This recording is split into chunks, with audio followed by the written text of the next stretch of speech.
Hey guys, আমাদের এসটিজন পরিবারে আপনাকে আবারও স্বাগতম। রিসেন্টলি রিয়েলমি তাদের সি সিরিজের C3 ফোনটি বাংলাদেশের বাজারে অফিসিয়ালি লঞ্চ করে দিয়েছে। আজকের ভিডিওতে রিয়েলমি C3 ফোনটি নিয়ে বিস্তারিত আলোচনা করব।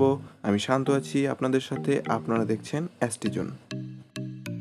ভিডিওটি শুরু করার আগে আপনাদের কাছে আরও একটি অনুরোধ, বন্ধুরা এখনও যারা আমার চ্যানেলটি সাবস্ক্রাইব করেননি তারা এখনই আমার চ্যানেলটি সাবস্ক্রাইব করুন এবং পাশে থাকা বেল আইকনটি প্রেস করে আমাদের এসটিজন পরিবারের সাথে যুক্ত হয়ে থাকুন। তো বন্ধুরা চলুন ভিডিওটি শুরু করা যাক।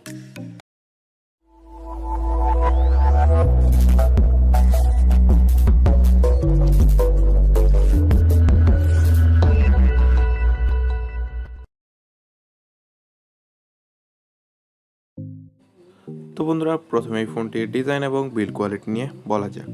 প্লাস্টিক ফ্রেমের সাথে ফোনটির ব্যাক সাইডে দেওয়া হয়েছে প্লাস্টিক বডি। ব্যাক সাইডে ম্যাট ফিনিশ এবং এক ধরনের স্ট্রাকচার থাকায় স্ক্র্যাচ পড়ার সম্ভাবনা খুবই কম। এবং এই ফোনটির ব্যাক সাইডে পেয়ে যাবেন ডুয়েল ক্যামেরা সেটআপ এবং এর সাথেই দেওয়া হয়েছে একটি LED ফ্ল্যাশ লাইট।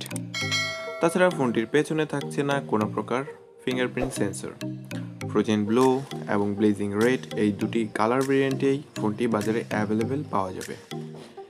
195 ওয়েটের এই ফোনটি হেভি ইউজারদের কাছে একটু বোরিং লাগতে পারে। এখন বলবো এই ফোনটির ফ্রন্ট সাইড নিয়ে। এই ফোনটিতে ডিসপ্লে হিসেবে থাকছে 6.5 ইঞ্চিস IPS LCD ডিসপ্লে, যা একটি HD+ ডিসপ্লে, এবং এই ডিসপ্লের ওপরের দিকে থাকছে ওয়াটার ড্রপ নচ। তাছাড়া ফোনটিতে থাকছে 82.7% স্ক্রিন টু বডি রেশিও এবং এই ফোনটির ডিসপ্লেকে প্রোটেকশন করার জন্য থাকছে কর্নিং গরিলা গ্লাস 3 এর প্রোটেকশন। তো বন্ধুরা জানা যাক এই ফোনটির পারফরমেন্সের ব্যাপারে। ফোনটিতে প্রসেসর হিসেবে থাকছে মিডিয়াটেকের হেলিও G70 প্রসেসর এবং এই ফোনটিতে জিপিইউ হিসেবে ব্যবহার করা হয়েছে মালি G52 2EEMC2 এর জিপিইউ, যার ফলে এই ফোনটিতে পাবজি সহ অন্যান্য হাই গ্রাফিক্সের গেমগুলো খুব ইজিলি রান করানো যাবে কোনো প্রকার ল্যাগ বা হিটিং ইস্যু ছাড়াই।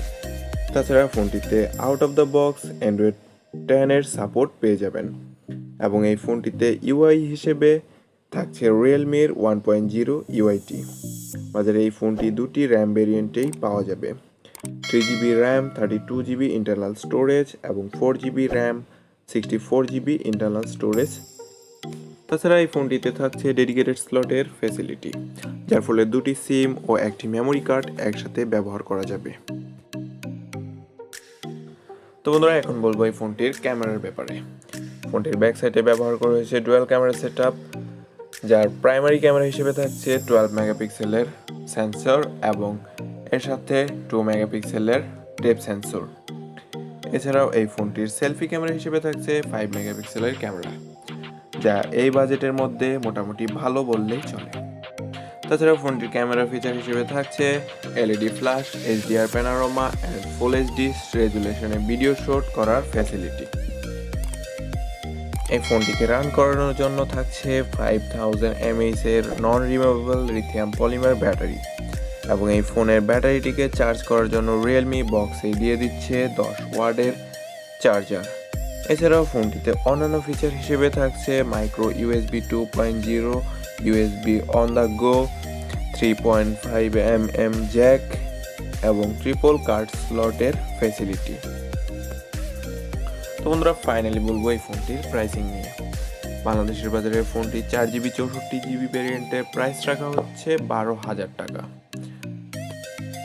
আমার মতে যাদের বাজেট 12,000 টাকা তাদের জন্য এই ফোনটি বেস্ট হবে। এই বাজেটে এই ফোনটি বাংলাদেশের বাজারে কতটা জনপ্রিয়তা লাভ করবে তা কমেন্ট করে এখনই জানিয়ে দিন, আর ভিডিওটা কেমন লাগলো কমেন্ট করে অবশ্যই জানিয়ে দিন। তো বন্ধুরা আজকের মতো এই পর্যন্তই, বিদায়।